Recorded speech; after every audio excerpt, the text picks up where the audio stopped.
पहली बार जब कोई पोल्ट्री फार्मिंग करता है तो वो चूजे कहाँ से ला सकता है? इंडिपेंडेंट फार्मिंग भी चल रही है और कॉन्ट्रैक्ट फार्मिंग भी चल रही है। पक्षियों को कब क्या कैसे खिलाना होता है? कि आप 2000 का भी बर्ड स्टार्ट कर सकते हैं, 20,000 का भी और 2 लाख का फार्म भी। नहीं सर, कमाई रह गई।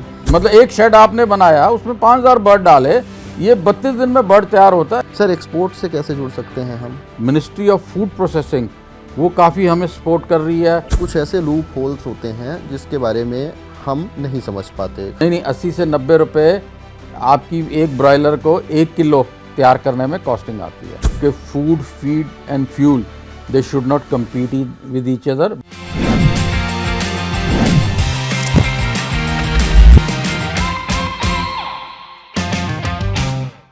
नमस्कार, एमएसएमई बदलाव के एक नए एपिसोड में आपका स्वागत है। आज हम स्कीम्स से हट के, स्कीम्स तो शामिल ही होंगी, लेकिन एक बहुत ही शानदार कमाल का बिजनेस आइडिया और उस इंडस्ट्री से जुड़ी तमाम बातें साझा करेंगे। हम बात कर रहे हैं पोल्ट्री इंडस्ट्री की, यानी चिकन और अंडों के बिजनेस से जुड़े तमाम सवाल जो आपके मन में उठ रहे हैं उसका जवाब आप तक पहुंचाएंगे। पोल्ट्री इंडस्ट्री की पूरी बारीकियां समझाने के लिए हमारे साथ पोल्ट्री फेडरेशन ऑफ इंडिया के ज्वाइंट सेक्रेटरी रिकी थापर जी मौजूद हैं। रिकी सर, आपका जागरण बिजनेस में बहुत बहुत स्वागत है। और पहला सवाल हम आपसे लेंगे कि भारत में पोल्ट्री इंडस्ट्री की स्थिति कैसी है? प्रॉफिट में है? नए आदमी जुड़ सकते हैं या नहीं? इसका भविष्य कैसा रहेगा? जागरण बिजनेस देखने वाले सभी दर्शकों को मेरा नमस्कार। मैं Ricky Thapar, joint secretary poultry federation of India. Poultry federation of India एक नेशनल ऑर्गेनाइजेशन है सिंस 1988, जो पोल्ट्री फार्मर्स के भले के लिए, उनके कोई दिक्कतें हैं, प्रॉब्लम्स हैं, उसको सेंट्रल गवर्नमेंट, स्टेट गवर्नमेंट के सामने रखे। ये एसोसिएशन एक ब्रिज का काम करती है पोल्ट्री फार्मर्स के बीच और government of India animal husbandry department और दूसरे डिपार्टमेंट के बीच, ताकि कोई भी इश्यूज़ होते हैं जो फार्मिंग से रिलेटेड उनकी प्रॉब्लम्स होती है वो हम गवर्नमेंट तक लेके जाते हैं। मिस्टर रणपाल ढांडा हमारे इस एसोसिएशन के प्रेसिडेंट हैं, mister Sanjeev Gupta vice president हैं, मिस्टर रविंदर संधू सेक्रेटरी हैं और मिस्टर राहुल इसके ट्रेजरर हैं। इसके अलावा हमारे 5 वाइस जोनल वाइस प्रेसिडेंट्स हैं और ईच जोन में हमारे एग्जीक्यूटिव कमेटी मेंबर्स हैं। तो ये पूरी ऑर्गेनाइजेशन, पूरा ग्रुप ये पोल्ट्री फार्मर्स के भले के लिए काम करता है। और जैसा आपने पूछा पोल्ट्री इंडस्ट्री, तो आज हम पोल्ट्री इंडस्ट्री की बात करें तो ये 30 बिलियन यूएस डॉलर्स यानी 3 लाख करोड़ की वैल्यू है पोल्ट्री इंडस्ट्री की इंडिया में। और 60 लाख लोग, 6 मिलियन पीपल इसमें डायरेक्टली या इनडायरेक्टली एम्प्लॉय हो रहे हैं इसमें। तो ये बहुत बड़ी एक इंडस्ट्री है। अगर हम फिगर्स की बात करें, जो ब्रॉयलर्स है तो 6.2 बिलियन ब्रॉयलर्स की एनुअल प्लेसमेंट है, जो 11 मिलियन मेट्रिक टन इसको मीट को प्रोड्यूस करती है हर साल। और इस प्रोडक्शन की वजह से, इस प्लेसमेंट की वजह से आज इंडिया ब्रॉयलर प्रोडक्शन में 4th लार्जेस्ट प्रोड्यूसर है इन द वर्ल्ड। जब हम लेयर, जो अंडा है उसकी बात करते हैं, तो लेयर की 400 मिलियन लेयर्स की हमारी एनुअल प्लेसमेंट है। 149 बिलियन एग्स हम हर साल प्रोड्यूस करते हैं। और इंडिया में हम वर्ल्ड में इंडिया 2nd लार्जेस्ट प्रोड्यूसर है एग्स का। तो हमारी इंडस्ट्री बड़ी अच्छी ग्रो कर रही है। जो लेयर इंडस्ट्री है ये 6 से 7% हर साल ग्रो कर रही है। और जब हम ब्रॉयलर इंडस्ट्री की बात करते हैं तो वो 8 से 10% ग्रो कर रही है और ये आगे भी ग्रो करती रहेगी। वो इसलिए कि हम 2nd लार्जेस्ट वर्ल्ड में एक प्रोड्यूसर होने के बावजूद भी जब हम पर कैपिटा को देखते हैं, कंजम्पशन को, तो वो सिर्फ 106 एग्स पर पर्सन पर ईयर है, जो इंटरनेशनल स्टैंडर्ड के हिसाब से बहुत कम है। जो मेडिकल की रिकमेंडेशन है कि हमें 180 एग्स मिनिमम पर ईयर लेने चाहिए। तो इसलिए आने वाले टाइम में एग कंजम्पशन और बढ़ेगी, पर कैपिटा कंजम्पशन बढ़ेगी चिकन की और मीट की, इसलिए हमारी इंडस्ट्री आगे ग्रो करेगी। जी देखिए, पोल्ट्री इंडस्ट्री के बारे में जो भी बेसिक बातें थी, बुनियादी बातें थीं, कम लोगों को पता होती है, सर ने एक्सप्लेन कर दिया। अब हम सर कंज्यूम के बारे में बात करते हैं। जैसा कि आपने प्रोडक्शन के बारे में हमें जानकारी दी, वर्ल्ड के आंकड़े भी दिए, लेकिन घरेलू डोमेस्टिक कंजप्शन जो हमारा है इस पे भी कम है कहीं ना कहीं। लेकिन अंडा खाने वालों के लिए मैंने अभी पिछले कुछ दिनों से कई रिपोर्ट्स पढ़ी, लिखी, उस पे काम भी किया। अंडों की कीमतें लगातार बढ़ती जा रही हैं। इसका सबसे बड़ा कारण क्या है जो आम आदमी को प्रभावित भी कर रहा है? देखिए, चिकन और एग्स, इसकी प्रोडक्शन जो कॉस्ट है वो फीड की 65 से 70% जो फीड की कॉस्ट है वो अंडा या चिकन प्रोड्यूस करने में आती है। और जो पोल्ट्री फीड है इस टाइम हम अगर हम टोटल फीड की बात करें तो 56 मिलियन मैट्रिक टन फीड बन रही है इंडिया में, जिसमें से 16.5 million metric ton organised sector में डेयरी में है, 2.5 मिलियन मैट्रिक टन फीड जो है एक्वा इंडस्ट्री की है, और 37 million metric ton poultry feed है, जिसमें broiler feed, layer feed, breeder feed आ गई। ये पोल्ट्री फीड में मेन जो इंग्रेडिएंट्स हैं, जो रॉ मटेरियल है, वो सोयाबीन मील है और मक्का है। और आज की डेट में सोयाबीन मील के रेट बढ़े हुए हैं, तो जब भी फीड के रेट बढ़ेंगे तो cost of production of eggs and chicken बढ़ेगा। पहले जो मक्का की अगर हम प्रोडक्शन की बात करें तो इंडिया में 48 मिलियन मैट्रिक टन मक्का होता है। इसमें 50% से ज़्यादा जो मक्का है ये हमारी पोल्ट्री इंडस्ट्री यूज़ करती है। उसके बाद फूड इंडस्ट्री में मक्का जाता है, स्टार्च इंडस्ट्री में जाता है, और पिछले कुछ सालों से एथेनॉल इंडस्ट्री में मक्का काफ़ी जा रहा है। जब शुरू में एथेनॉल स्टार्ट हुई तो शुगर केन से वो एथेनॉल बना रहे थे, फिर राइस से शुरू किया, और अब मक्का पे पूरा फोकस है। तो तकरीबन 1 मिलियन जो मक्का है, 10 लाख टन मक्का हमारी एथेनॉल इंडस्ट्री में जा रही है, और ये आगे भी बढ़ेगी। तो पहले सिर्फ पोल्ट्री, डेयरी और एक्वाकल्चर मक्का यूज़ करते थे, अब food industry, starch industry, ethanol industry use कर रहे हैं, तो उससे मक्का पे प्रेशर आया है। कोई भी अगर जैसे गवर्नमेंट एक एमएसपी फिक्स करती है, वो चाहे मक्का का हो चाहे सोयाबीन मील का, तो हमारी पोल्ट्री जो सेक्टर है एमएसपी से 5 से 10% ऊपर तो हम अफोर्ड कर सकते हैं। लेकिन जब रेट 15 से 20%, जैसे आज हम सोयाबीन मील की बात करें, टोटल सोयाबीन की जो प्रोडक्शन है 11.03 million metric ton soybean last year हुई, जो उससे पहले से काफ़ी कम हुई है, क्योंकि काफ़ी लोग सोयाबीन छोड़ के दूसरे जो उनको उसमें शिफ्ट कर गए फार्मिंग में। तो जब कम प्रोडक्शन हुई तो डेफिनेटली उसके रेट उसी हिसाब से रहेंगे। गवर्नमेंट की जो एमएसपी थी लास्ट ईयर थी वो 53,280 थी। इस साल सोयाबीन फार्मर्स को इनकरेज करने के लिए गवर्नमेंट ने एमएसपी बढ़ाई है, जो उसको 57,080 रुपीज़ की है। और लेकिन क्या, सोयाबीन की क्रॉप आती है जून जुलाई में, और अब जैसे सोइंग होती है और क्रॉप आएगी अक्टूबर नवंबर में जी। तो अभी क्या है, जो अक्टूबर नवंबर में क्रॉप आती है वो अप्रैल तक आते आते, अप्रैल मई जून तक क्रॉप काफ़ी हद तक 80-90% तक क्रॉप यूज़ हो जाती है। तो अब हमारे पास 3 महीने का ये जो गैप है, ये जुलाई, अगस्त, सितंबर तक का, ये बड़ा क्रूशियल पीरियड होता है। इसमें रेट काफ़ी ऊपर चले जाते हैं क्योंकि अवेलेबिलिटी बहुत कम हो जाती है। आज अगर हम बात करें तो सोयाबीन मील मार्केट में 65,000 rupees plus GST plus freight है, तो 70,000 रुपये की पड़ती है। उससे क्या, हमारी फीड कॉस्ट बढ़ गई है, और फीड कॉस्ट बढ़ने से डेफिनेटली अंडा और चिकन की कॉस्ट बढ़ेगी। तो हम ये चाहते हैं कि फूड, फीड एंड फ्यूल ये आपस में compete ना करें, इकट्ठे ग्रो करें। और गवर्नमेंट को चाहिए, आपके मैं माध्यम से बताना चाहूँ गवर्नमेंट को, कि फीड सिक्योरिटी को they should treat as a national food security. अगर हमें फीड रॉ मटेरियल वो रेगुलर अवेलेबल कराते रहेंगे अच्छे रेट दामों पे, तो हम एक कंज्यूमर को अफोर्डेबल रेट पे प्रोटीन, जो अच्छा प्रोटीन है, एग और चिकन, हम देते रहेंगे। जैसे आपने फीड की बात कही, सोयाबीन, मक्के पे आपने जोर दिया, इसकी उपलब्धता भी कम है और कीमतें भी बढ़ती जा रही हैं। इससे पोल्ट्री इंडस्ट्री करने वाले, पोल्ट्री फार्मिंग करने वालों के मुनाफे पे कितना असर पड़ता है? P for poultry, P for problems, और साथ ही पी फॉर प्रॉफिट। ठीक है, तो हिंदी में हम बात करें, माँ मुर्गी माँ मुश्किल है, का कुकट का कठिनाई। तो ये मुश्किलें, ये कठिनाइयाँ लाइफ स्टॉक है, ये रहेंगी। लेकिन साथ ही जैसे मैंने कहा, पी फॉर प्रॉफिट भी है पोल्ट्री में। तो अगर हमारी मैनेजमेंट अच्छी है, अगर हमारी बायोसिक्योरिटी अच्छी है, अगर हम पूरा इसको प्रॉपर फार्मिंग को एक साइंटिफिक वे से कर रहे हैं, तो डेफिनेटली हमारा पी फॉर प्रॉब्लम्स ना होकर पी फॉर हमारा प्रॉफिट रहेगा पोल्ट्री में। और सबसे अच्छी बात है कि ये एक एम्प्लॉयमेंट जनरेट करती है। यंग जनरेशन जो है, पढ़ी लिखी जनरेशन, अब पोल्ट्री फार्मिंग में आ रही है। गवर्नमेंट की बड़ी अच्छी अच्छी स्कीम्स हैं जिसमें वो उनको लोन्स भी देते हैं, उनको सब्सिडी भी, कुछ जैसे स्टेट्स हैं, यूपी गवर्नमेंट है, वहाँ बिहार है, उड़ीसा है, कुछ स्टेट्स में सब्सिडी भी दी जाती है जो अपना लेयर फार्म स्टार्ट करते हैं। तो ऐसी स्कीम्स आने से और पढ़े लिखे नौजवानों के आने से वो इसको समझते हैं और साइंटिफिक वे से करते हैं, एक बड़े ऑर्गेनाइज तरीके से करते हैं, ताकि वो उसमें से प्रॉफिट पोल्ट्री से ले सके। सर, स्कीम्स की बात चल रही है, अगर आपके ध्यान में कोई ऐसी स्कीम हो जिससे मुर्गी पालक सीधा सीधा फ़ायदा उठा सकते हैं, तो प्लीज़ हमारे दर्शकों को बता दीजिए। जो गवर्नमेंट ऑफ इंडिया का एनिमल हस्बेंड्री डिपार्टमेंट है, इनकी एक स्कीम है, और उसमें उसे बोलते हैं animal husbandry infrastructure development fund. इस फंड में गवर्नमेंट ने ये 3% इंटरेस्ट सबवेंशन देता है। सपोज आप किसी भी फार्मर भाई ने एक फार्म स्टार्ट करना है, जिसने ऑटोमेशन फार्म लगाना है, या अपने फार्म को अपग्रेड करना है, या लेयर फार्म लगाना है, ब्रीडिंग फार्म लगाना है, फीड प्लांट लगाना है, तो वो जो भी बैंक उसको लोन देगा, सपोज उसको 8 या 9% लोन मिलता है, तो animal husbandry infrastructure development fund से 3% उसको गवर्नमेंट सीधा बैंक को देगी। तो उसको 8% की जगह सिर्फ 5% बैंक को लोन देना है, 3% गवर्नमेंट देगी, और ये 8 साल के लिए गवर्नमेंट देती है और 90% तक लोन अमाउंट पे देती है। तो ये मैं यहाँ एनिमल हस्बेंड्री डिपार्टमेंट की मैं उनका धन्यवाद करना चाहूँगा, क्योंकि ये उन्होंने 4-5 साल पहले शुरू किया, और इस स्कीम को स्टार्ट करने से हमारे काफ़ी फार्मर भाइयों ने पोल्ट्री को एक्सपेंड किया, नए यूनिट लगाए, नए फीड प्लांट लगाए, अपनी फार्म को मॉडर्नाइज किया।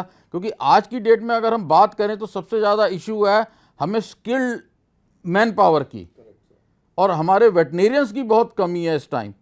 तो उससे क्या है कि जब ये पढ़े लिखे लोग आ रहे हैं और स्किल्ड उनको आगे वर्कर नहीं मिल रहे फार्म पे काम करने के लिए, और वो एक्सपेंड करना चाहते हैं, तो गवर्नमेंट की इन स्कीम से उन्होंने ऑटोमेशन किया। ऑटोमेशन में automatic feeding system, automatic watering system, cooling system, heating system, इन सब चीज़ों से उन्होंने एक मॉडर्न एनवायरमेंटल कंट्रोल शेड बनाए, जिससे उनकी वर्कफोर्स भी लेबर कम लगेगी और फीड की वेस्टेज नहीं होगी। ऑटोमेटिक फीडिंग सिस्टम से प्रॉपर उनको ड्रिंकिंग वाटर जाएगा, तो उससे फार्म के रिजल्ट अच्छे मिलेंगे, और बैंक उसमें पूरा सपोर्ट करता है। सर, इस तरह की स्कीम्स को अप्लाई कैसे किया जाता है? ये बहुत अच्छा गवर्नमेंट ने है कि आप ऑनलाइन जाइए, और जैसे animal husbandry infrastructure development fund है, अब सब जो स्कीम्स है ये पोर्टल पे ऑनलाइन है। आप ऑनलाइन अप्लाई करेंगे, वो आपके बैंक से चेक करेंगे और बैंक को डिटेल्स उसमें भरेगा, और वो सीधा आपके बैंक में अमाउंट में जाएगा जितना 3% इंटरेस्ट सबवेंशन है। सर, अभी आपने एक बहुत ही आसान शब्दों में एक बहुत बड़ी चैलेंज की बात बताई है। पोल्ट्री फार्मिंग में चिकित्सकों की कमी है, और उस पर काम करने वाले लोग बड़े पैमाने में कोई काम नहीं करना चाहता। फार्मिंग करना चाहते हैं लेकिन काम नहीं करना चाहता। इसके अलावा और क्या चुनौतियां आती हैं पोल्ट्री फार्मिंग के दौरान? देखिए, गवर्नमेंट को हमारी पोल्ट्री फेडरेशन ऑफ इंडिया और दूसरी एसोसिएशन ने भी हमने रिक्वेस्ट की, अभी हमारी पीछे मीटिंग्स भी हुई थी। देखिए, हमें अपनी कॉस्ट ऑफ प्रोडक्शन कम करनी है। कई बार क्या होता है, डिमांड एंड सप्लाई है, मार्केट रेट हमारे हाथ में नहीं है, लेकिन हम अपनी कॉस्ट ऑफ को कैसे, उसकी कॉस्ट ऑफ प्रोडक्शन को कम करें, उस पर हम फोकस कर रहे हैं। तो उसमें बायोगैस प्लांट बड़ी अच्छी चीज़ है। गवर्नमेंट अभी उस पर सिर्फ 25 से 30% सब्सिडी दे रही है, बट क्योंकि ये बड़ा एक एक्सपेंसिव प्रोजेक्ट है, तो छोटा फार्मर इसको अफोर्ड नहीं कर सकता। तो हमने गवर्नमेंट ऑफ इंडिया से रिक्वेस्ट की है कि हमें इस पर कम से कम 55 से 60% सब्सिडी दी जाए। उसके बाद सोलर पैनल अभी बहुत पॉपुलर हो रहे हैं, उससे आप अपना इलेक्ट्रिसिटी का बिल रिड्यूस कर सकते हैं। तो जो बड़े फार्म्स हैं वो इन स्कीम्स का फ़ायदा उठा रहे हैं, बट हमारी रिक्वेस्ट है गवर्नमेंट से कि ये छोटे फार्मर्स के लिए कोई स्पेशल स्कीम बनाई जाए, ताकि वो उस पर अफोर्ड कर सके इतनी इन्वेस्टमेंट को। तो ये चीज़ें काफ़ी कामयाब हुई हैं, जो सोलर प्लांट लग रहे हैं इस टाइम, पैनल लग रहे हैं, और बायोगैस प्लांट लग रहे हैं। मतलब आधुनिकता की ओर पोल्ट्री फार्मिंग भी बढ़ रहा है, लेकिन छोटे फार्मर्स जो होते हैं कई बार इसका लाभ नहीं उठा पाते। हालांकि सरकार इस पे काम कर रही है, आपने रिक्वेस्ट की है जी, ऐसा है। चलिए अगले सवाल की ओर बढ़ते हैं। जैसे फीड की महंगाई हो गई और भी अन्य तरह की लागतें बढ़ रही हैं, इससे छोटे लोगों को पोल्ट्री फार्म से जुड़ना चाहिए या नहीं, आप क्या सलाह देंगे? और अगर जुड़ रहे हैं तो किस तरह से अपने खर्चों को वो कंट्रोल कर सकते हैं? देखिए, फार्मर दो तरह की फार्मिंग होती है। एक होती इंडिपेंडेंट फार्मिंग, जहाँ फार्मर मार्केट से अच्छी क्वालिटी का चिक्स लेता है, अच्छी फीड लेता है, और खुद ब्रॉयलर्स को पाल के और मार्केट में सेल करता है। दूसरी फार्मिंग है कॉन्ट्रैक्ट फार्मिंग या इंटीग्रेशन। इसमें जो कुछ कंपनीज हैं वो फार्मर्स को चिक्स देती हैं, फीड देती हैं, मेडिसिन देती हैं, पूरा लुक आफ्टर करती हैं, और उसको फार्मर का अपना फार्म होता है, उसकी अपनी लेबर होती है, और उसको ग्रोइंग चार्जेस दिए जाते हैं। तो ये दोनों साइड बाय साइड चल रहे हैं। इंडिपेंडेंट फार्मिंग भी चल रही है और कॉन्ट्रैक्ट फार्मिंग भी चल रही है। कॉन्ट्रैक्ट फार्मिंग में क्या है, फार्मर का प्रॉफिट ऑफ मार्जिन कम होता है, लेकिन उसका रिस्क फैक्टर नहीं होता बिल्कुल। उसको जैसे फीड, उसने चिक्स पे पैसा नहीं लगाना, फीड पे नहीं लगाना। उसके बाद जब वो ब्रॉयलर तैयार होगा तो कंपनी उसको उठा के बेचेगी। तो अगर मार्केट में फ्लक्चुएशन है, उसको कंपनी एब्जॉर्ब करेगी। प्रॉफिट होगा या लॉस होगा वो कंपनी के इससे जाएगा। फार्मर को अगर 8 या 10 रुपए किलो मिल रहे हैं, वो फिक्स इनकम उसको फार्मर की जेब में जाएगी। जैसे खेती में हमने कॉन्ट्रैक्ट फार्मिंग सुनी थी, कई कंपनियां होती हैं जो मुनाफे वाली फसलों को किसानों से खेती करवाती हैं। पोल्ट्री में भी इसी तरह का है। थोड़ा सा सर हम आसानी से समझना चाहेंगे, कंपनियां कैसे संपर्क कर सकते हैं? अगर मुझे कॉन्ट्रैक्ट फार्मिंग करनी है तो मैं किसके पास जाऊंगा, कैसे संपर्क करूंगा, और कंपनी मुझे क्या क्या चीज़ें प्रोवाइड करवाएगी? देखिए, कंपनी आपका पहली बात फार्म अपना होना चाहिए, क्योंकि कोई भी कंपनी हो वो कॉन्ट्रैक्ट फार्मिंग उसी से करेगी जिसका अपना फार्म है। किराए के फार्म पे वो कॉन्ट्रैक्ट फार्मिंग नहीं करेगी। अगर आपका अपना फार्म है, आपके वो एक पैरामीटर होता है कि इतने ड्रिंकर फीडर जो है उसके बर्तन पूरे होने चाहिए, इलेक्ट्रिसिटी कनेक्शन प्रॉपर होना चाहिए, और ये सब चीज़ों को टिक मार्क करते हैं। और उसके बाद जो कंपनी का स्टाफ जब अप्रूव कर देता है तो फिर कंपनी ही उसको चिक्स देती है, वो फीड भी कंपनी देती है। उसके बाद जो अगर कोई मेडिसिन की ज़रूरत है वो भी कंपनी देती है। कंपनी के ही डॉक्टर आके सारा बर्ड को चेक करते हैं, और वो फार्मर को सिर्फ एक अपना फार्म देना है और उसको मैनेजमेंट करनी है। फार्म पे उसको रह के बढ़िया बर्ड को, उसको जैसे हमारा 32 दिन में 2 किलो का ब्रायलर तैयार होता है, तो उसको देखना है कि प्रॉपर टाइम पे फीडिंग हो रहा है, वाटरिंग हो रहा है, एक सुपरविजन उसको अच्छी करनी है, और उसको फिर एक फिक्स अमाउंट मिलेगा। और जिनके रिजल्ट बड़े अच्छे आते हैं, जो अच्छी FCR देते हैं, उस पर कंपनी बोनस भी देती है। और कई बार मार्केट इंसेंटिव भी होता है, कई बार मार्केट के रेट बहुत अच्छे चले जाते हैं तो उस पर भी कंपनी इंसेंटिव देती है। जी, अब हम पोल्ट्री बिजनेस में एक बहुत बड़े नुकसान की बात कर लेते हैं सर, बर्ड फ्लू।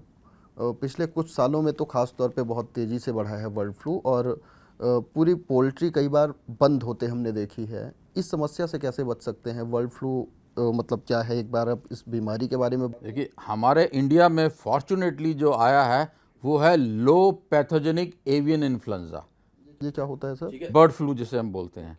ये दो तरह के बर्ड फ्लू होते हैं। एक तो होता है लो पैथोजेनिक एवियन इन्फ्लुएंजा, जो हमारे इंडिया में आया, और वो भी ज़्यादातर क्या बैकयार्ड पोल्ट्री में आया है। तो जो अच्छे ऑर्गेनाइज्ड फार्म्स हैं उसमें नहीं आया, बैकयार्ड जो पोल्ट्री होती है उसमें आया है। अच्छा, उसके लिए गवर्नमेंट ऑफ इंडिया ने बहुत अच्छा सपोर्ट किया एनिमल हस्बेंड्री डिपार्टमेंट में, और उन्होंने अलाउ किया, इंडिया में कुछ कंपनीज हैं जो लो पैथोजेनिक एवियन इन्फ्लुएंजा की वैक्सीन को बना रही हैं, और वो वैक्सीन के रिजल्ट्स भी बहुत अच्छे हैं। अगर वो वैक्सीन पहले दी जाती है एज अ प्रिकॉशनरी मेजर तो आउटब्रेक नहीं होता। उसके ऊपर एक होता है हाईली पैथोजेनिक एवियन इन्फ्लुएंजा, जो अभी हमारे इंडिया में नहीं है लेकिन हमारी जो कुछ नेबरिंग कंट्रीज़ है वहाँ पे है। तो उसके लिए अभी रिसेंटली मीटिंग हुई थी कि आने वाले टाइम में कहीं ये हाईली पैथोजेनिक एवियन इन्फ्लुएंजा ना इंडिया में आए। पहले ये वैक्सीन अलाउड नहीं थी, अब गवर्नमेंट ने अलाउ कर दिया है। अभी 2 महीने पहले ही गवर्नमेंट ने अनाउंस किया है कि आप कुछ कंपनीज अगर अपना अप्रूव करके ट्रायल और रिजल्ट दिखा के, वो 3 टाइटर उन्होंने अप्रूव किए हैं, आप बाहर से इंपोर्ट कर सकते हैं और इंडिया से बना भी सकते हैं। तो ये कोई बहुत बड़ा चैलेंज नहीं है। जो भी बर्ड फ्लू सुना आपने वो ज़्यादातर बैकयार्ड पोल्ट्री में आया है, जहाँ प्रॉपर फार्मर की मैनेजमेंट अच्छी नहीं होती, वो वैक्सीन शेड्यूल फॉलो नहीं करते। जो ऑर्गेनाइज फार्म हैं, अच्छे फार्म्स हैं, वहाँ पे आउटब्रेक्स बहुत रेयर होती हैं। अच्छा सर, पोल्ट्री फार्मर्स के बातें भी हम जान लेते हैं। पहली बार जब कोई पोल्ट्री फार्मिंग करता है तो वो चूजे कहाँ से ला सकता है? देखिए, आप किसी स्टेट में चले जाएं, किसी सिटी में चले जाएं, हर जगह अच्छे अच्छे ब्रीडिंग फार्म एंड हैचरीज हैं। वो ब्रीडिंग फार्म्स आपको डे ओल्ड चिक्स देती है। तो आज की डेट में हमारी पोल्ट्री इतनी डेवलप हो गई है, हमारे इतने अच्छे अच्छे ब्रीडिंग फार्म्स आ गए हैं कि इंडिया के किसी भी स्टेट में, आप कश्मीर से लेके कन्याकुमारी तक कहीं भी फार्मिंग करना चाहता है, उसको डे ओल्ड चिक्स और अच्छी क्वालिटी की फीड हर जगह अवेलेबल है। तो उन्हें हैचरी से ख़रीदा जा सकता है। सर, अगर मैं यहाँ पे दिल्ली में बैठ के, उत्तर प्रदेश में बैठ के पोल्ट्री फार्मिंग करना चाहूँ तो कुछ हैचरी के नाम आप बताना चाहेंगे? देखिए, ऐसा चैनल पे किसी हैचरी का रिकमेंड करना ठीक नहीं। नहीं, नाम की बात में नहीं। आप किसी एरिया चले जाएं, किसी अच्छी सिटी में चले जाएं, वहाँ हर जगह ब्रीडिंग फार्म उपलब्ध है। बिल्कुल, उसका बेस्ट तरीका है, जो फार्मर अपना फार्म स्टार्ट करना चाहता है वो अपने एरिया में, अपने गांव में, कस्बे में दूसरे फार्मर के पास जाए कि भाई आप फार्मिंग कर रहे हो, आप किससे चिक्स ले रहे हो। वो 5-7 फार्मरों से बात करे और उस फार्मरों से पूछे भाई आपने चिक्स किस हैचरी का लिया, उसके क्या रिजल्ट मिले, फिर इजीली उनको सारी डिटेल्स मिल जाएगी। अच्छी क्वालिटी का फीड, अच्छी क्वालिटी का चिक्स हर जगह हमारा अवेलेबल है। Correct sir. सर, मुर्गी पालन कितना खर्चीला काम है? मैं जानना चाहूँगा।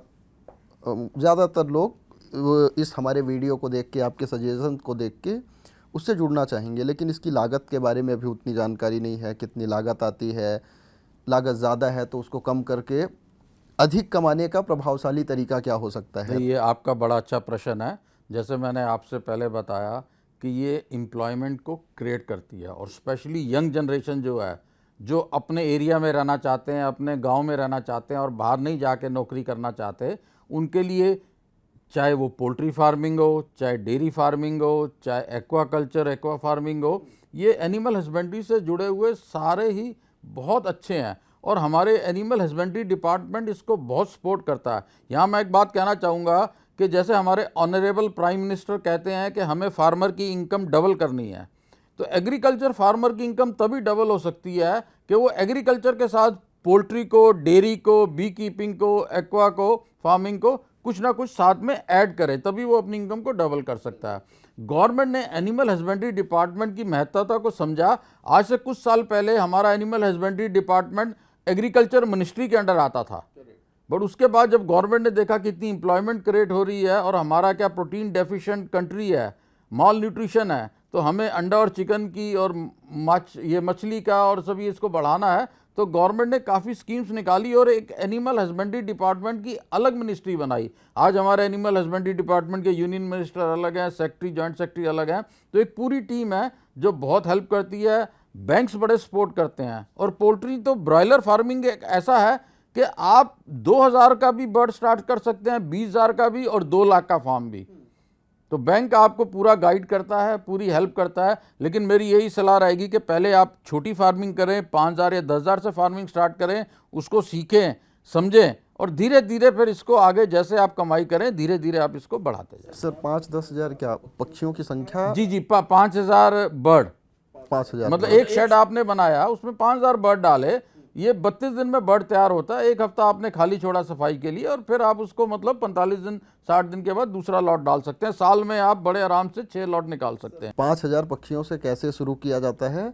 कहाँ से पक्षियाँ लाएंगे, कैसा सेट बनाएंगे, और ये 32 दिनों का जो पूरा आपने टाइम ड्यूरेशन बताया, इन दिनों कैसे देखभाल की जाती है? हाँ सर, जैसे मैंने आपसे कहा कि हर एरिया में ब्रीडिंग फार्म्स हैं, तो फार्मर उनसे जाके कांटेक्ट करेगा, उनसे चिक्स बुक कराएगा। ऐसे हर जगह फीड प्लांट लगे हुए हैं, अच्छी अच्छी क्वालिटी के फीड हैं, और जो फीड सेल करते हैं वो आफ्टर सेल टेक्निकल सर्विस भी देते हैं जो फीड सेलर्स के, क्योंकि मार्केट में कंपटीशन है, कई अच्छी अच्छी फीड मिल की कंपनीज हैं, तो उन्होंने भी अपने डॉक्टर्स रखे हुए हैं जो विजिट करते हैं और वो बताते हैं भाई आप हमारा फीड लीजिए, हम आपको ये टेक्निकल गाइडेंस देंगे, ये फैसिलिटीज़ देंगे। तो वो फार्मर को चिक्स और फीड की अवेलेबिलिटी कोई इशू नहीं। उसके अलावा गवर्नमेंट की अपनी लेबॉर्ट्रीज़ हैं डिजीज़ सर्वेलेंस की, प्राइवेट वेटनेरियंस की भी लेबॉर्ट्रीज़ हैं कि अगर कभी कोई इशू आता है तो वो बर्ड को चेक करा सकता है डॉक्टर को कि भाई इसमें क्या है, उसी हिसाब से डॉक्टर उसकी मेडिसिन को प्रिस्क्राइब करता है। तो हमें बर्ड की चिक्स की अवेलेबिलिटी, फीड की अवेलेबिलिटी, मेडिसिन की, इसमें हमें कोई इशू नहीं है। हाँ, जैसे मैंने कहा फार्मर को ये मेहनत का काम है, इसमें आप ऐसा नहीं कि भाई आपने बर्ड डाल दिया और भूल गए, क्योंकि proper feeding, proper water time से और मैनेजमेंट बहुत अच्छी होनी चाहिए। अगर आपकी अच्छी मैनेजमेंट होगी, बर्ड जिंदा रहेगा तो ही आप कमाएंगे। अगर आप बर्ड की देखभाल ही नहीं करेंगे छोटे से चिक्स की, जैसे स्पेशली एक्सट्रीम समर और एक्सट्रीम विंटर में, मैं अगर नॉर्थ इंडिया की बात करूं तो यहाँ हमारा टेम्परेचर 2-3 डिग्री से लेके 45 डिग्री तक जाता है। तो क्या है, गर्मियों में जैसे फार्म पे स्प्रिंकलर्स लगाने पड़ते हैं, फॉगर्स लगाने पड़ते हैं, फ़ैन लगाने पड़ते हैं ताकि वो टेम्परेचर कम करे, ऐसे ही सर्दियों में हमें हीटर लगाना पड़ता है, बुखारी लगानी पड़ती है ताकि टेम्परेचर को बढ़ाया जा सके। तो ये मैनेजमेंट समझनी पड़ेगी। और बेस्ट है जिसने फार्म स्टार्ट करना है, अगर उसके कस्बे में, उसके एरिया में कोई पोल्ट्री फार्म है, वो वहाँ जाए, वहाँ बैठे, उससे सीखे, समझे, देखे वो कैसे पाल रहा है।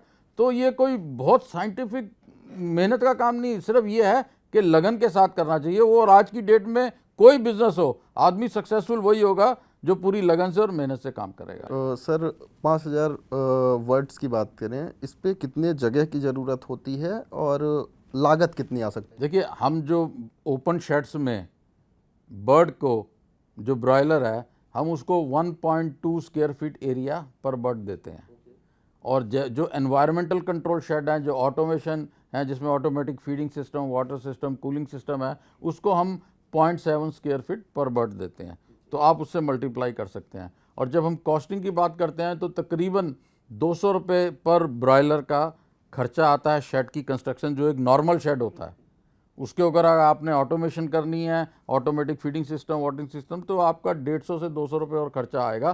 तो आप ये लेके चलिए, ऑर्डनरी शेड में 250 रुपये पर ब्रॉयलर की आपकी इन्वेस्टमेंट है, और जो ऑटोमेशन आप करेंगे उसमें 400 रुपये पर ब्रॉयलर की आपकी इन्वेस्टमेंट आएगी। और ज़मीन आपकी अपनी होनी चाहिए। हाँ, नहीं तो कॉन्ट्रैक्ट में रहेगा तो ये लागत और बढ़ सकती है। जी बिल्कुल। सर एक बार फीडिंग के बारे में जानकारी दे दीजिए, ज़्यादातर लोगों को पता नहीं होता कि पक्षियों को कब क्या कैसे खिलाना होता है। देखिए, जैसे पोल्ट्री फीड एक बहुत ही बैलेंस फीड है। जैसे मैंने आपसे बताया, इसमें मेन जो मक्का होता है जो 55 से 60% होता है, क्योंकि ये एक एनर्जी सोर्स है। और प्रोटीन सोर्स होता है सोयाबीन मील जो 20 से 25% होता है, उसके अलावा विटामिन्स होती हैं। तो जो भी कंपनीज फीड बनाती हैं वो पूरा आपको बताती हैं कि इसमें हमारे इसके 3 फेजेस होते हैं, प्री स्टार्टर, स्टार्टर, फिनिशर। शुरू में चिक्स को 10 दिन में कौन सी फीड देनी है उसे प्री स्टार्टर बोला जाता है, उसके बाद फिर स्टार्टर होता है, और फिर जब बर्ड बड़ा हो जाता है मार्केट से पहले तो उसको फिनिशर दिया जाता है, क्योंकि बर्ड की जैसे ग्रोथ होती है उसके हिसाब से उसकी प्रोटीन और एनर्जी की रिक्वायरमेंट चेंज होती है। जी सर। सर डोमेस्टिक लेवल पे हमने सारी चीज़ें लगभग आपसे समझ ली, उसके प्रोडक्शन के बारे में भी आपने बता दिया और प्रिकॉशन के बारे में भी बता दिया और कमाई भी ऑलमोस्ट बता दी। नहीं सर, कमाई रह गई। ये 5000 वर्ड से हम कितने 32 दिन का आपने एक टाइम ड्यूरेशन बताया, 32 दिन बाद हम कितना कमा सकते हैं? सर देखिए, ये मार्केट पे डिपेंड करता है। मैंने आपसे पहले कहा ये डिमांड एंड सप्लाई है। क्यों आपकी 80 से 90 रुपए कॉस्टिंग आती है, तो ये डिपेंड करता है। जैसे हमारे कुछ 80 से 90 रोजाना? नहीं, 80 से 90 रुपए आपकी एक ब्रॉयलर को 1 किलो तैयार करने में कॉस्टिंग आती है। मतलब एक छोटा सा चूजा को 1 किलो जितना वजनी बनाने में 80 रुपए के लगभग। 80 से 90 रुपए की मिनिमम कॉस्टिंग आती है, अगर आपका फार्म ठीक चल रहा है तो। जी, तो इसलिए मार्केट में उस टाइम क्या रेट रहेगा, जैसे कभी हमारे अभी सावन शुरू होने वाला है, उस टाइम थोड़ा रेट डाउन होता है, फिर नवरात्रे आते हैं तो, और कभी मार्केट बड़ी अच्छी रहती है, जैसे क्रिसमस के टाइम, न्यू ईयर के टाइम, या और वीकेंड सैटरडे संडे डिमांड काफ़ी अच्छी रहती है। तो ये डिमांड एंड सप्लाई है। बट हम अगर एक मोटा लेके चलें तो एक फार्मर को जिसका अपना फार्म है 8 से 10 रुपए किलो पर बर्ड उसकी बचत है। 8 से 10 रुपए किलो। तो आप 5000 से शुरुआत करते हैं, तो आप अपने से कैलकुलेशन कर सकते हैं। सर एक्सपोर्ट की बात कर लेते हैं हम। चिकन और अंडों के एक्सपोर्ट में शीर्ष कंट्रीज़ में गिने जाते हैं। ख़ास तौर पे हॉर्मुज प्रायद्वीप के आसपास के जो देश हैं वो हमारे अंडे और चिकन की भारी डिमांड रहती है यहाँ पे। सर एक्सपोर्ट से कैसे जुड़ सकते हैं हम? हमारे इंडिया से अंडा काफ़ी जाता है, मिडल ईस्ट कंट्रीज़ में जाता है। उसके बाद जो साउथ एशियन की कुछ कंट्रीज़ हैं, मलेशिया, सिंगापुर, इंडोनेशिया, वहाँ भी हमारा अंडा काफ़ी जाता है। लेकिन चिकन की एक्सपोर्ट में कुछ अभी इश्यूज़ हैं, क्योंकि जो चिकन है वो फ्रोज़न चिकन जाता है, और अभी हमारे इंडिया में 80% जो है वो वेट मार्केट है, 15 से 20% हमारी जो है वो ड्रेस चिकन की मार्केट है, क्योंकि हमारे प्रोसेसिंग प्लांट्स अभी इतने नहीं लगे।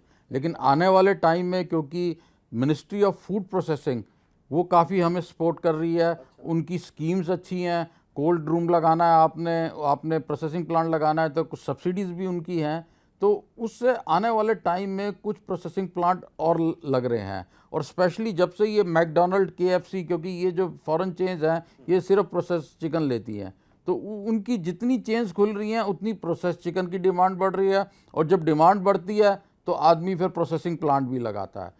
और तो हमें आने वाले टाइम में हमारा एक्सपोर्ट चिकन का होगा अगर हमारे प्रोसेसिंग प्लांट और आएंगे।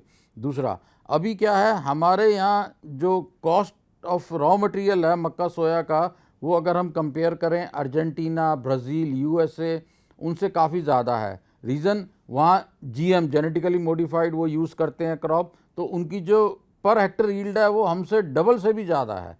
तो अभी वो ब्राज़ील, अर्जेंटीना, USA इनका चिकन जो है उनको हमें इंटरनेशनल मार्केट में कम्पीट करने की दिक्कत आ रही है।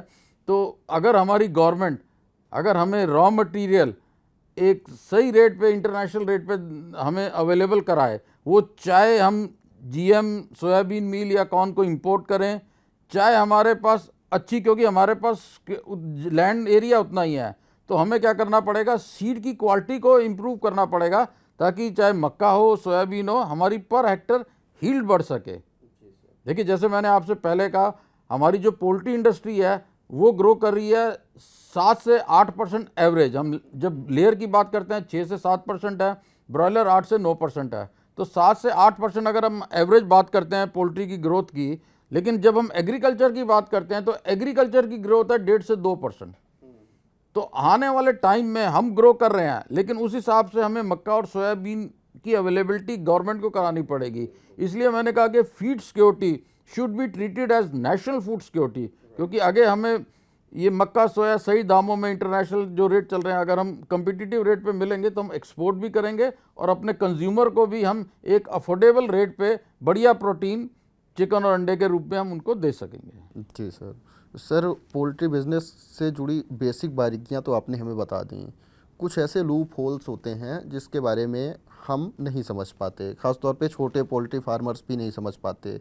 क्योंकि आप फेडरेशन ऑफ इंडिया को रिप्रेजेंट करते हैं, आप जॉइंट सेक्रेटरी हैं, उसके नाते आपको सरकार को क्या सुझाव है ताकि इस इंडस्ट्री को और ज़्यादा ग्रो किया जा सके और एम्प्लॉयमेंट का एक बड़ा एम्प्लॉयमेंट जनरेट करने का एक माध्यम भी है, तो रोज़गार भी बढ़ता रहे। देखिए, जागरण बिजनेस के माध्यम से मैं गवर्नमेंट को एक ही रिक्वेस्ट करना चाहूँगा, और उसमें हमारी पूरी पोल्ट्री इंडस्ट्री की तरफ से ये रिक्वेस्ट है, क्योंकि जैसे मैंने कहा हमारी इंडस्ट्री 8 से 10% हर साल ग्रो कर रही है, तो हमारे पास इस टाइम क्वालिटी मैन पावर की कमी है, वेटनेरियंस जो पोल्ट्री में हो उनकी कमी है।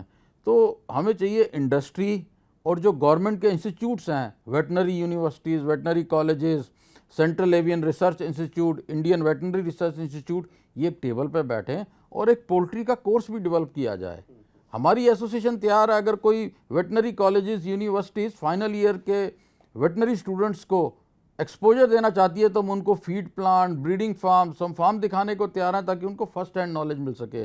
अगर आज की डेट में आप उनका कोर्स सब्जेक्ट देखें तो ज़्यादा उनको डेयरी और लार्ज एनिमल्स पे वेटनेरियंस को ट्रेनिंग दिया जाता है, फिर जब वो फील्ड में आते हैं, मार्केट में आते हैं, तो खुद अपने एक्सपीरियंस से वो जॉब करके सीखते हैं। तो अगर गवर्नमेंट एक स्पेशल कोर्स पोल्ट्री के लिए करे तो वो हमारी इंडस्ट्री के लिए बहुत अच्छा रहेगा, तो हमें अच्छे वेटनेरियंस मिलेंगे और उससे हम एक्सपेंड और करेंगे। जी, इसके अलावा सर, अगर अभी मौजूदा समय की बात करें तो क्या ऐसे कोई जगहें हैं, इंस्टीट्यूशंस हैं जहाँ पे पोल्ट्री फार्मिंग की ट्रेनिंग दी जाती जी, अभी कुछ प्राइवेट इंस्टीट्यूट्स हैं, पूना में है, राजनांदगांव छत्तीसगढ़ में है, जो ट्रेनिंग दे रहा है, लेकिन वो जो ट्रेनिंग लेते हैं मोस्टली फिर उन्हीं कंपनीज़ को ज्वाइन करते हैं और उनके लिए काम करते हैं। बट अगर गवर्नमेंट की तरफ से ऐसे कुछ इंस्टीट्यूट्स आएंगे ट्रेनिंग के, तो सबको मैन पावर इजीली अवेलेबल होगी, क्योंकि हम गवर्नमेंट के साथ जो जॉब को हम उनको एडवांस में हम जॉब की गारंटी देने को तैयार हैं, अगर हमें मैन पावर, क्योंकि हमारी इंडस्ट्री और आगे एक्सपेंड करेगी। जैसे मैंने आपसे जिक्र किया कि हम सिर्फ 106 पर पर्सन हमारा कैपिटा है और ये डेफिनेटली बढ़ेगा। हाँ, आप देखिए, हम आबादी की बात करते हैं, हमारी आज पॉपुलेशन 1.4 बिलियन लोग हैं, और जो ये अपना एसेस किया जा रहा है कि 2047 में ये 1.53 बिलियन पॉपुलेशन होगी। तो अगर इस पॉपुलेशन का मतलब है पॉपुलेशन बढ़ेगी तो फूड की रिक्वायरमेंट बढ़ेगी, फूड की रिक्वायरमेंट बढ़ेगी तो मतलब अंडे चिकन की रिक्वायरमेंट बढ़ेगी। तो पोल्ट्री इंडस्ट्री को तो डेफिनेटली ग्रो करना ही है। तो अगर हमें क्वालिटी मैन पावर मिलेगा, अच्छे वेटनेरियंस मिलेंगे, तो वो हमारी इंडस्ट्री के लिए बहुत अच्छा रहेगा। तो हम यही चाहेंगे गवर्नमेंट से, पहले जैसे मैंने जिक्र किया कि गवर्नमेंट ने एनिमल हस्बेंड्री डिपार्टमेंट की महत्वता को समझते हुए एक अलग मिनिस्ट्री बनाई, एनिमल हस्बेंड्री मिनिस्ट्री, हमें एग्रीकल्चर डिपार्टमेंट से अलग किया। तो ऐसे ही अगर वो वेटनरी कॉलेज या यूनिवर्सिटीज़ में पोल्ट्री के कोर्स रखें तो आने वाले टाइम में वो पोल्ट्री इंडस्ट्री को बहुत ही सपोर्ट करेगा। ये एक बहुत ही लॉजिकल भी हम कह सकते हैं और बहुत ही मौजूदा समय में एक बड़ी समस्या के रूप में इंट्रोड्यूस हुई है। ज़्यादातर लोगों को पता नहीं है, लेकिन जैसा कि पोल्ट्री फेडरेशन ऑफ इंडिया के जॉइंट सेक्रेटरी रिकी थापर जी ने हमें बताया कि इस तरह की ट्रेनिंग और स्किल्स डेवलप करने के जो अभी भी साधन हैं वो बहुत कम है इंडिया में। हम चिकन और एग्स के प्रोडक्शन में काफ़ी आगे हैं, लेकिन मौजूदा समय में हमारी जो स्थिति है, पृष्ठभूमि है, वो कहीं ना कहीं हल्की पड़ रही है। सर ने सुझाव दिए। सर, इसके अलावा अगर आप अपने से कुछ कहना चाहें, हम पूछ नहीं पा रहे हैं, लेकिन हमारी ऑडियंस और गवर्नमेंट के लिहाज से ज़रूरी चीज़ें हैं, तो आप प्लीज़ हमें बताएं। तो सर, बस मैं क्लोजिंग रिमार्क्स यही देना चाहूँगा, जैसे मैंने कहा कि food, feed and fuel, they should not compete with each other, but they should grow together. आपस में कंपटीशन ना हो, फीड का, फूड का, फ्यूल का, और इकट्ठे ग्रो करें। और गवर्नमेंट से यही रिक्वेस्ट है कि वो फीड सिक्योरिटी को नेशनल फूड सिक्योरिटी ट्रीट करे, क्योंकि अगर हमें रॉ मटेरियल इजीली अवेलेबल रहेगा, वो चाहे हम जीएम इंपोर्ट सोयाबीन मील करें या कॉर्न करें, या हमारी यील्ड बढ़े। क्योंकि अगर हम बात करें अपने सार्क कंट्रीज़ की, पाकिस्तान, बांग्लादेश, श्रीलंका, नेपाल, ये सब जीएम अलाउ कर रहे हैं, बट अभी हमारे इंडिया में रिस्ट्रिक्शंस हैं।